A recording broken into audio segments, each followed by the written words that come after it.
Hi guys, welcome to our YouTube channel Bong views. আমি শিলাজিৎ। আমি সুদীপ্তা। আপনারা যারা এখনো পর্যন্ত আমাদের চ্যানেলটা সাবস্ক্রাইব করেনি তারা প্লিজ এক্ষুনি আমাদের চ্যানেলটা সাবস্ক্রাইব করে নেবেন আর নোটিফিকেশন বেল অন করে নেবেন পরবর্তী ভিডিওগুলোর জন্য নোটিফিকেশন পেতে। আর যারা আমাদের চ্যানেলটা সাবস্ক্রাইব করেছেন তাদেরকে অসংখ্য ধন্যবাদ। আর যারা ফেসবুক পেজে দেখছেন তারা অবশ্যই পেজটাকে ফলো করে যাবেন আর পছন্দ হলে অবশ্যই ভিডিওটাকে লাইকও করবেন। তো আজকে আমরা নিয়ে চলে এসেছি আবারও একটি ইনফরমেটিভ ভিডিও, যার টাইটেল হচ্ছে 4 প্রদেশে ভাগ হবে Bangladesh, why provisional Bangladesh important. NTV news এবং চ্যানেল বললাম এনটিভি নিউজ। চলুন দেখে নিয়ে হচ্ছে ভিডিওটা। আর ভিডিওটা যদি কপিরাইট ক্লেমের জন্য ব্লক হয়েছে তাহলে সম্পূর্ণ ভিডিওটা আপনারা আমাদের ফেসবুক বা ইনস্টাগ্রাম পেজে পেয়ে যাবেন। আর ফেসবুক বা ইনস্টাগ্রাম পেজের লিংক আপনারা আমাদের ডেসক্রিপশন বক্সে ফার্স্ট প্রিন্ট কমেন্ট থেকে পেয়ে যাবেন। তাহলে চলুন সবাই মিলে ভিডিও দেখা শুরু করি।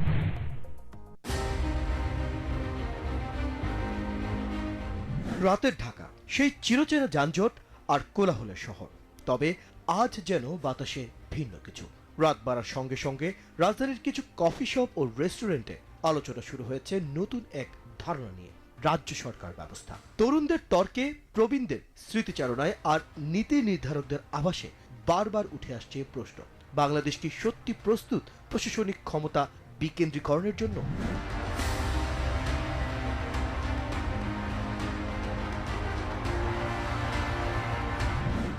এই আলোচনা নতুন নয়, তবে সাম্প্রতিক কিছু প্রেক্ষাপট এটিকে আবার সামনে নিয়ে এসেছে। ঢাকার ওপর অতিরিক্ত চাপ, আঞ্চলিক বৈষম্য এবং উদীয়মান অর্থনৈতিক শক্তি হিসেবে বাংলাদেশের বিকাশ, এই সব মিলিয়ে অনেকেই বলছেন প্রদেশভিত্তিক সরকার ব্যবস্থা এখন সময়ের দাবি।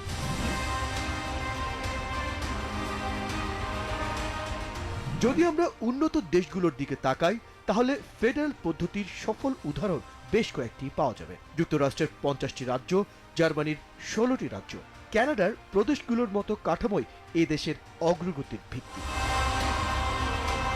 এমনকি বেলজিয়ামের মতো ছোট দেশও নিজের ফ্লেমিশ এবং ফ্রেঞ্চ ভাষী অঞ্চল ভিত্তিক প্রশাসনে বিভক্ত করে সাফল্য অর্জন করেছে।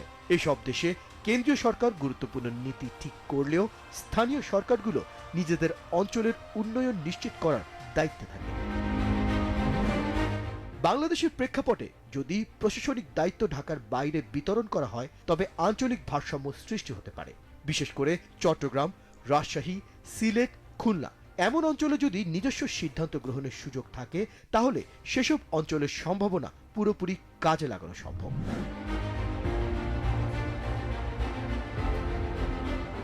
আজকের ঢাকা যেন একটি গন্তব্য নয়, বরং পুরো দেশের কেন্দ্রবিন্দু। সরকারি অফিস থেকে শুরু করে বাণিজ্য, শিক্ষা, স্বাস্থ্য সবই ঢাকা কেন্দ্রিক। ফলে একদিকে যেমন ঢাকার অবকাঠামো ভেঙে পড়ছে, অন্যদিকে অন্যান্য অঞ্চলের উন্নয়ন বাধাগ্রস্ত হচ্ছে। বাংলাদেশের প্রায় 4 কোটিরও বেশি মানুষের জীবিকা নির্ভর করে ঢাকার সঙ্গে যুক্ত কর্মকাণ্ডের উপর। বিশ্লেষকরা বলছেন, যদি প্রশাসনিক কাঠামো ঢাকার বাইরে ছড়িয়ে দেওয়া যায় তাহলে এই জনসংখ্যার চাপ কমবে এবং সার্বিকভাবে দেশের অর্থনৈতিক উন্নয়ন গতি পাবে।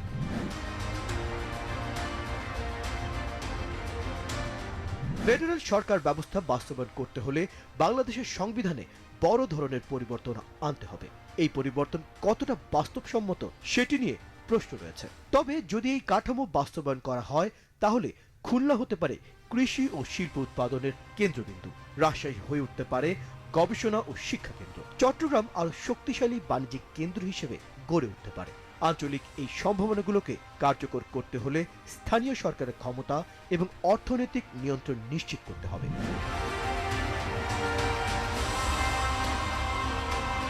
প্রাদেশিক ব্যবস্থা বাস্তবায়নের পথে বড় চ্যালেঞ্জ হলো রাজনৈতিক ঐক্যমতের অভাব।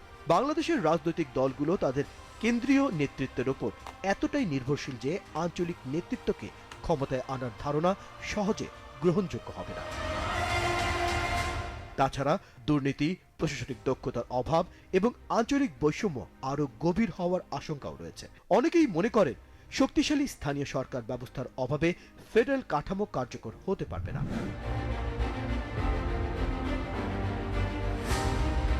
ঢাকা বিশ্ববিদ্যালয়ের সমাজবিজ্ঞান বিভাগের অধ্যাপক শফিকুল ইসলাম বলেন, রাজ্য সরকার ব্যবস্থা বাংলাদেশে একটি বিপ্লবী পরিবর্তন আনতে পারে, তবে এই পরিবর্তন আনতে হলে রাজনৈতিক সদিচ্ছা ও দক্ষ প্রশাসনের প্রয়োজন।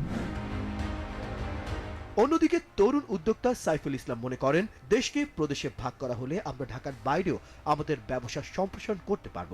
স্থানীয় অর্থনীতির উন্নয়ন হলে দেশের সামগ্রিক প্রবৃদ্ধি বাড়বে। রাজ্য সরকার ব্যবস্থা শুধু প্রশাসনিক কাঠামোর পরিবর্তন নয়, এটি বাংলাদেশের ভবিষ্যতের উন্নয়ন কৌশল। ঢাকার চাপ কমিয়ে সারা দেশে সমান সুযোগ ও উন্নয়ন নিশ্চিত করতে এটি একটি কার্যকর সমাধান হতে পারে। তবে এই পথ সহজ নয়। পরিবর্তন আনতে হলে প্রয়োজন সবার সম্মিলিত প্রচেষ্টা এবং সুদূরপ্রসারী পরিকল্পনা।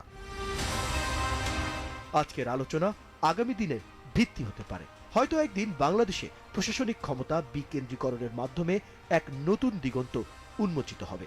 প্রশ্ন একটাই, আমরা কি এই সাহসী পদক্ষেপ নেওয়ার জন্য প্রস্তুত?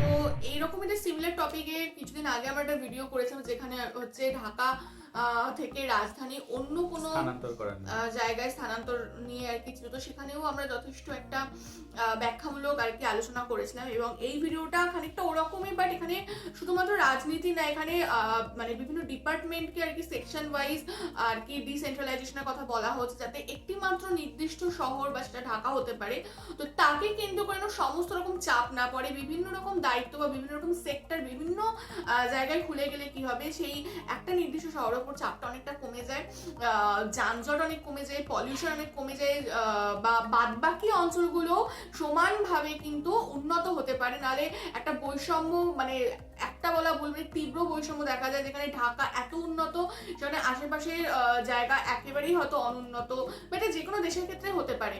তো সেই জিনিসটা না এখানে একটা হয়। কথাও বললো যে এখানে বিভিন্ন দেশের ব্যাখ্যা দিচ্ছিল যে অনেক এরকম ছোট দেশ আছে, কিন্তু সেখানেও আর কি প্রাদেশিক মানে সিস্টেমের মাধ্যমে তারা সেই দেশগুলো অনেক উন্নতি হয়েছে, এবং তারা অর্থনৈতিকভাবে যথেষ্ট সফল, এবং যথেষ্ট মানে বিশ্ববাজারে একটা তাদের নির্দিষ্ট ভূমিকা রয়েছে। তো আমরা মানে আমার এটা একটা প্রশ্ন, মানে আমি এই বিষয়টা জানি না, যে পাকিস্তান যখন পূর্ব পাকিস্তান এবং পশ্চিম পাকিস্তান ছিল, তো আমরা জানি যে পাকিস্তানে প্রাদেশিক আর কি গঠন রয়েছে, এবং সেখানে পাকিস্তানের সম্ভবত মনে হয় 4টে না 5টা রাজ্য হবে।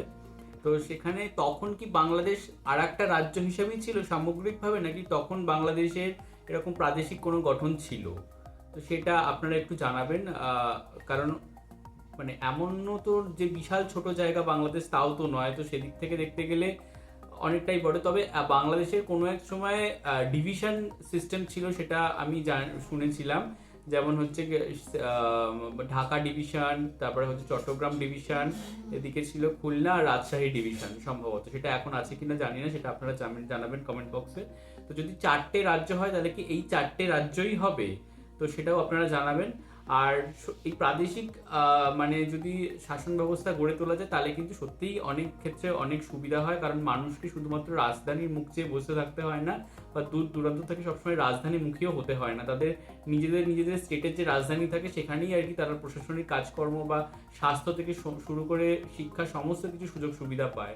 তখন মানে রাজধানীর ওপরে চাপটা অনেক কমে যায়। একদমই তাই। এবং যখন এই লোকাল গভর্নমেন্ট আর কি স্থাপন হচ্ছে, তখন একটা মাত্র মাথা থাকে না, তার ক্ষমতারও বিকেন্দ্রীকরণ হয়। তো যার জন্য মানে মানে হয় না যে একজন যদি স্বৈরাচারী হয় বা একজন যদি দুর্নীতিগ্রস্ত, তাহলে পুরো দেশটাই গোটা হয়ে যায়, সেটা হয় না। এবং সবার যদি মানে ওই লোকাল গভর্নমেন্ট যদি হয়, তাহলে কি সবারই একটা নির্দিষ্ট ভূমিকা থাকে, বা তার একটা নিজস্ব আয়ত্ত থাকে, যার জন্য কেউ যদি মাঝে খারাপও হয়, পুরো দেশটা অচল হয়ে যায়। আর একটা ব্যাপার হয়ে যায় যে এই ফেডারেল স্ট্রাকচার হলে সেখানে রাজ্যগুলোর মধ্যে একটা কম্পিটিশনও থাকে, এবং তারা নিজেদের রাজ্যকে উন্নয়ন করে বিভিন্ন শিল্প বলুন বা স্বাস্থ্য খাতে সমস্ত খাতেই আর কি উন্নতি করতে চায় এবং পারে তারা, কারণ নিজেদের মধ্যে একটা হেলদি কম্পিটিশন করে। একদমই তাই। এবং ওভারঅল একটা দেশের উন্নয়ন, মানে গোটা দেশেরই উন্নয়ন হয়।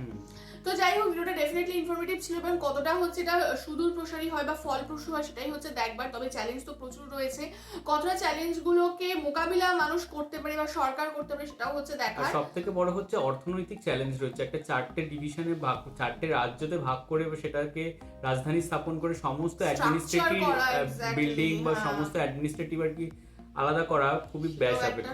ডেফিনেটলি। তো যাই হোক, আপনাদের এই বিষয়টাকে কিভাবে দেখছেন বা আপনাদের পার্সোনাল কি ওপিনিয়ন আছে অবশ্যই কমেন্ট বক্সে জানাবেন, এবং আমাদের ভিডিও কি ভালো লাগে অবশ্যই লাইক করুন, আমাদের চ্যানেলটাকে সাবস্ক্রাইব করে দেবেন। আর সাবস্ক্রাইব বাটনের পাশে জয়েন বাটন পেয়ে যাবেন, সেখানে কিছু ফেসিলিটিস দেওয়া থাকে, চাইলে আপনারা চেক করতে পারেন। আর আমাদের যে ফেসবুক আর ইনস্টাগ্রাম পেজ রয়েছে সেখানে আপনারা ফলো করতে ভুলবেন না, লিংক ডিসক্রিপশন বক্সে পেয়ে যাবেন। আর আমাদের চ্যানেলের সাথে কানেক্টেড থাকার জন্য আমাদের যে ফেসবুক গ্রুপটা রয়েছে সেখানে আপনারা জয়েন করে আপনাদের মনের মতো সমস্ত কিছু পোস্ট করতে পারেন, তার লিঙ্কও ডিসক্রিপশন বক্স চেক করলে পেয়ে যাবেন। আর আমাদের যদি আপনারা কেউ পার্সোনালি পছন্দ করে থাকেন আমাকে শিলাজিৎ অফিস সুদীপ্তা হিসেবে, তাহলে আমাদের পার্সোনালি ফেসবুক আর ইনস্টাগ্রাম সাইটেও ফলো করতে পারেন, লিঙ্ক ডিসক্রিপশন বক্সে দেওয়া রয়েছে। তো দেখা হচ্ছে পরবর্তী ভিডিওতে, আজ এ পর্যন্তই, টাটা। নমস্কার।